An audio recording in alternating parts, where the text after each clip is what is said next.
Hello family, वापस आ चुके हैं हम लोग द रिटर्न ऑफ डेविल के एक और न्यू एपिसोड के साथ। तो अगर आप लोग को वीडियो अच्छा लगता है तो वीडियो को लाइक कर देना, चैनल पे पहली बार आए हो तो चैनल को सब्सक्राइब कर देना और कमेंट करके मुझे बताना कि आप लोग को वीडियो कैसा लगा है। तो एपिसोड की स्टार्टिंग में हम लोग को किंगडम के डायरेक्ट एसोसिएशन ऑर्गेनाइजेशन, जिसका नाम डार्क पवेलियन होता है, वहाँ का सीन दिखाया जाता है। वहाँ पे बहुत सारे एसोसिएशन जो होते हैं बैठे हुए होते हैं। वहाँ पे एक बंदा होता है जो कि उस जो एसेसिन टीम होती है डार्क पवेलियन, उसका नंबर 1 का एसेसिन होता है, जिसको चीफ भी कहा जा सकता है। वो बताता है कि अभी अभी हम लोग को एक ऑर्डर मिला था वहाँ से, मतलब कि हाइनेस के प्लान के बारे में, और उन्होंने हम लोग को ये बताया कि जितने भी लोगों को मारना या फिर जो भी मेरा टारगेट, उन सब की डिटेल हम लोग को मिल चुकी है। सब लोगों के सामने उन लोग को टारगेट दे दिया जाता है। वो लोग बोलते हैं कि जो ये लिस्ट है उसमें सारे लोगों को बारे में बता दिया गया है और तुम लोग सब एक एक बंदे के पीछे जाकर उन सबको मारने वाले हो। तो चलो ठीक है, आज हम लोग इस कप के मतलब कि यहाँ पे एक दूसरे से वादा करते हैं कि जाके अपना मिशन कंप्लीट करेंगे। योर हाइनेस रेजर ने जो हम लोग को बताया है या फिर जो भी किया, उन सब के हिसाब से हम लोग जाके हम लोग अपने जो टीम है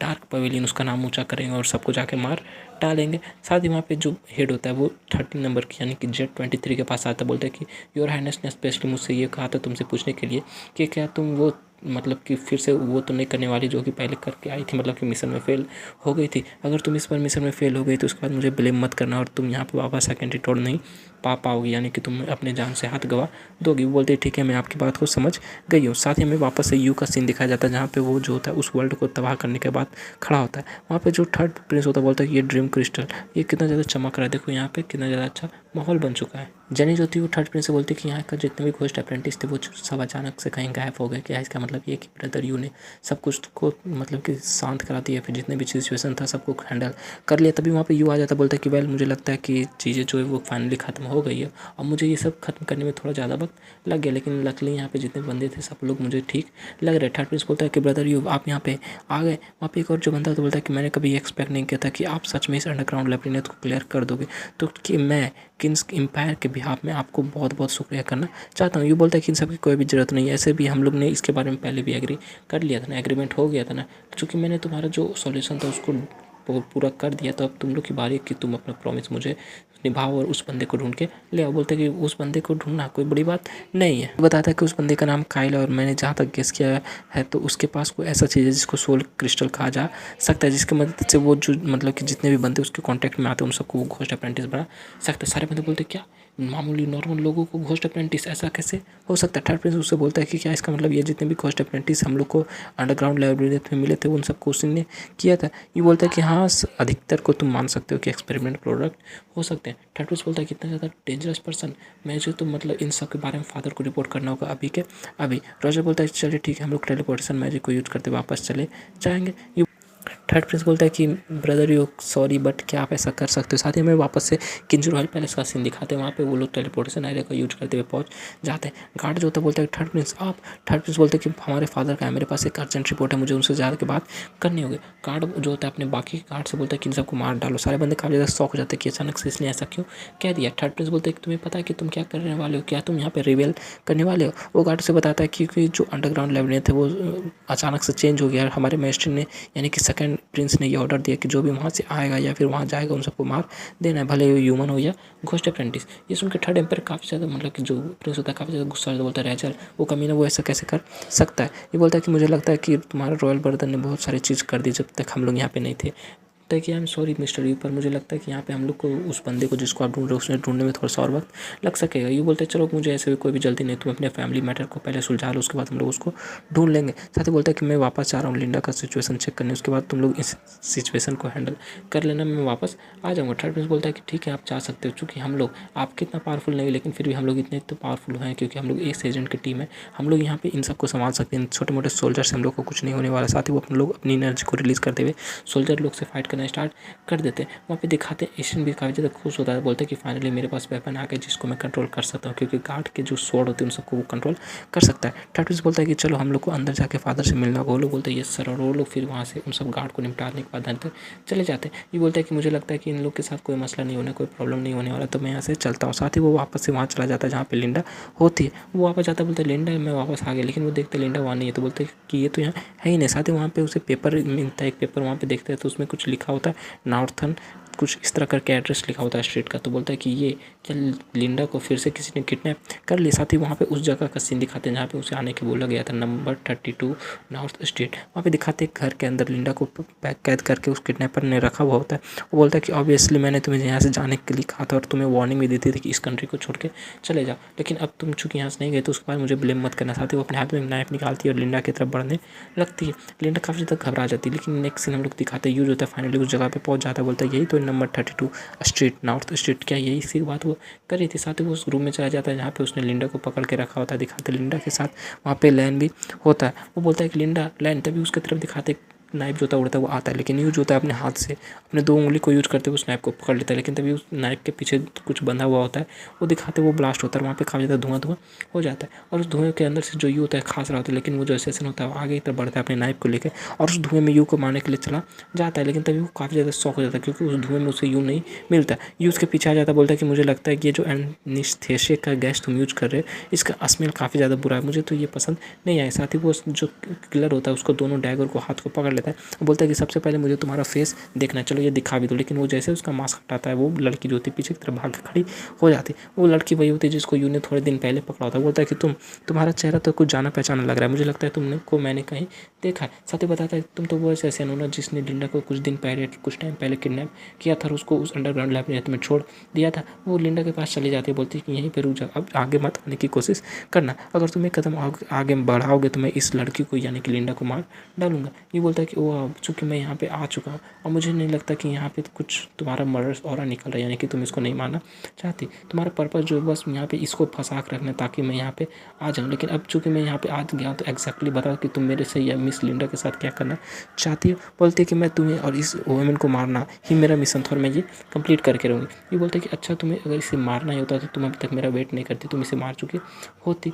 चलो ठीक है, अब थोड़ी देर शांत हो जाओ, उसके बाद बताओ कि आखिर तुम यहाँ पे क्या करने वाली हो। साथ ही बोलती है लिंडा मुझे पता है तुम जाग गई हो, चलो जाग जाओ। लिंडा जो थी अपनी आँख खोलती बोलती कि मैंने तो ये चाहती थी ब्रदर यू जो मुझे बचाए। उसकी ये बात सुनने के बाद किलर काफ़ी ज़्यादा शौक हो, बोलती क्या तुम मेरे एनेस्थेसिया से शौक मतलब कि नॉक नहीं भी थी। लिंडा जाग जाती है, अपने मैजिक को यूज़ करते बोलती कि क्या तुम्हें लगता है कि मैं एक ही ट्रिक में बार बार फंस जाऊँगी। साथ ही वो अपने जो मैजिक होता है उससे उस किलर को बांध देती है और बोलती कि मैं तुम्हें फ्री नहीं करने वाली, चलो अब यहाँ को चुपचाप कैद रहो, क्योंकि वो उसे रस्सी से पूरी तरह बांध देती है। ये बोलता है कि वेल डन लिंडा, तुमने इस जो असैसिन के साथ किया वो काफ़ी अच्छा किया है, चलो ठीक है अब मैं इससे आराम से बात कर सकता हूँ। साथ ही वो जो किलर होता है वो स्पेशल मैजिक जिसका नाम 1 लीफ रिट्रीट होता है उसको यूज़ करता है और दिखाता है उस रस्सी से वो अचानक से गायब हो जाता है। ये देख के लिंडा काफ़ी ज़्यादा शॉक हो जाती है। साथ ही वो किलर जो थी लिंडा के पीछे आ जाती है, बोलती कि मैंने तुम्हें काफ़ी ज़्यादा अंडर एस्टिमेट किया। साथ ही वो उसे धक्का देते हुए आगे की तरफ ढकेल देती है, जैसे कि लिंडा जो होती है यू के साथ जाके टकराती है। यू से पूछता है क्या तुम ठीक हो, लेकिन लिंडा जो होती है यू से सटी हुई होती है, चिपकी हुई होती है और काफ़ी ज़्यादा शर्मा रही होती है। बोलती कि मैं तो ठीक हूँ, बस मुझे यहाँ पे थोड़ा सा तुम्हारे साथ रहना है, मुझे थोड़ा सी कमजोरी फील हो रही है। वहाँ पे लैन जो होता है मतलब किलर जो होता है बोलता है कि मैं काफ़ी ज़्यादा केयरलेस थी, लेकिन चलो छोड़ दो, आप चुपचाप मेरी सवाल का जवाब दो। साथ ही उसके साथ गर्दन में गले के पास अपने तलवार को रख देता है, बोलता है कि तुम्हारा इस लड़के के साथ क्या रिलेशन है। ये बोलता है कि लैन हम लोग तो इसके कोई भी रिलेटेड नहीं, इसने कहा था ये एक ऑर्फन है, अनाथ है, इसलिए हम लोग इसे अपने साथ रख रहे थे। लिंडा बोलती है कि रुक जा ब्रदर यू, क्या तुम्हें यहाँ पे देखने के बाद कुछ नहीं लग रहा है, ये बिल्कुल लैन की तरह दिख रही है, मतलब ये हम शकल लग रही है। ये बोलता है क्या ये दोनों जुड़वा है। वो उसकी ये बात सुनने के बाद वो किलर भी काफ़ी ज़्यादा शौक से बोलती है कि मेरा टारगेट जो था असैसिन करने का वो तुम दोनों के मिला था, लेकिन जब मैं वहाँ पे पहुँची तो मुझे ये बंदा मिल गया। मुझे नहीं पता कि ये कौन है, लेकिन मुझे जानना था कि आखिर ये है कौन और मैं कौन हूँ। साथ ही उसे कुछ अजीब फील होता है क्योंकि उसके बॉडी के अंदर जो पॉइजन होता है उस पर अटैक करने लगता है। वो जो ज़मीन पे गिर जाती है और काफ़ी ज़्यादा चिल्ला रही होती है। किलर बोलती है डैम इट, मुझे तो शुरू से ही पता था कि वो लोग मुझे ज़िंदा नहीं रखना चाहते थे, इसलिए उन्होंने मुझे ये जो डोज था पॉइजन का वो दिया था। साथ ही वो जो थी पीछे की तरफ गिरने लगती है, लेकिन यू जो था उसको संभाल लेता है। तो वहाँ पे लिंडा जो थी बोलती है ब्रदर यू आखिर इस लड़की के साथ क्या मसला है। ये बताता है कि इसका जो वाइटल साइन है वो काफ़ी जल्दी डिक्रीज हो रहा है, मुझे लगता है इसको किसी ने पॉइजन दिया, ये काफ़ी ज़्यादा पावरफुल पॉइजन इसके बॉडी में और हम लोग को इसके जल्दी से निकालना होगा वरना ये काफ़ी जल्दी मर जाएगी। चलो ठीक है, इसके लिए मुझे कुछ ग्रास चाहिए यानी कि बोन डैम्प ग्रास चाहिए और man hill for thunder beast का ब्लड चाहिए। लिंडा बोलती है कि ये सब तो मेडिसिनल जो मटेरियल है वो लोग मेरे जो CU चैम्बर ऑफ कॉमर्स है वहाँ पे अवेलेबल होगा। यू बोलते हैं चलो ठीक है, सबसे पहले हम लोग को यहाँ इसे वहाँ लेके जाना होगा। लिंडा बोलती है चलो ठीक है, फिर वो लोग हमें दिखाते हैं CU जो चैम्बर ऑफ कॉमर्स होता है वहाँ पे उसको लेके चले जाते हैं और बेड पे लेटा देते हैं और यू जो होता है उसको हील कर रहा था। हील करने के बाद थोड़ी देर के बाद का सीन दिखाते हैं, जो वो लड़की होती है किलर फाइनली जाग जाती है। लिंडा बोलती है कि वाह तुम तो फाइनली जाग गई, तुम्हारा जो मेडिसिन है उसको ब्रदर यू ने तुम्हारी बॉडी से रिमूव कर दिया है, अब तुम्हें कैसा फील हो रहा है। बोलती कि क्या तुम लोग ने मुझे बचाया? लिंडा बोलती कि मैंने नहीं, ब्रदर ने तुम्हें बचाया और उन्होंने तुम्हारी बॉडी से पूरी की पूरी जो टॉक्सिक पॉइजन था उसको भी निकाल दिया है। वो लड़की बोलती है कि वो लड़का कहाँ है, मतलब कि किलर बोलती है कि वो लड़का कहाँ है। ये बोलता है कि वो लैंड के सेफ्टी के लिए हम लोग ने उसको फ्लेम एम्पायर के एम्बेसडी में रख दिया है। तुम्हें उसके बारे में ज़्यादा चिंता करने की ज़रूरत नहीं। वहाँ पे इस एम्पायर के बहुत सारे सोल्जर्स हैं जो उसकी मदद करेंगे या फिर उसकी रखवाली करेंगे, वो बिल्कुल सेफ है। चलो फिर हम लोग आगे की बात करते हैं मिस एसेसियन। साथ ही वो जो लड़की होती बोलती कि मैं एक ऑर्फन हूँ। वो आगे बताती है कि जब मैं बहुत छोटी थी तो मेरा मैजिकल टैलेंट काफ़ी अच्छा था, इसकी वजह से डार्क पवेलियन के लोगों ने मुझे अपने साथ ले गया था। डार्क पवेलियन लोगों का एक असैसिन का ऑर्गेनाइजेशन था जो कि डायरेक्टली सेकंड प्रिंस यानी रेजल से बिलोंग करता है। और डार्क पवेलियन के जो लोग हैं उन लोग के अंदर कोई भी फीलिंग नहीं होता, उन लोग को बस एक शार्प ब्लेड बनाया जाता है जो कि प्रिंस रेजल जैसे मन में से यूज कर सकते हैं और जो भी वो कहेंगे वो हम लोग को करना होगा। हम लोग का एक ही चीज़ था कि हम लोग को टास्क कंप्लीट करना है, जो भी असैसिन का टारगेट है उसको मारना, वापस से डार्क पवेलियन में आना और वहाँ आने के बाद हम लोग को एंटीडोट मिलता जाता था जिससे कि हम लोग अपनी जान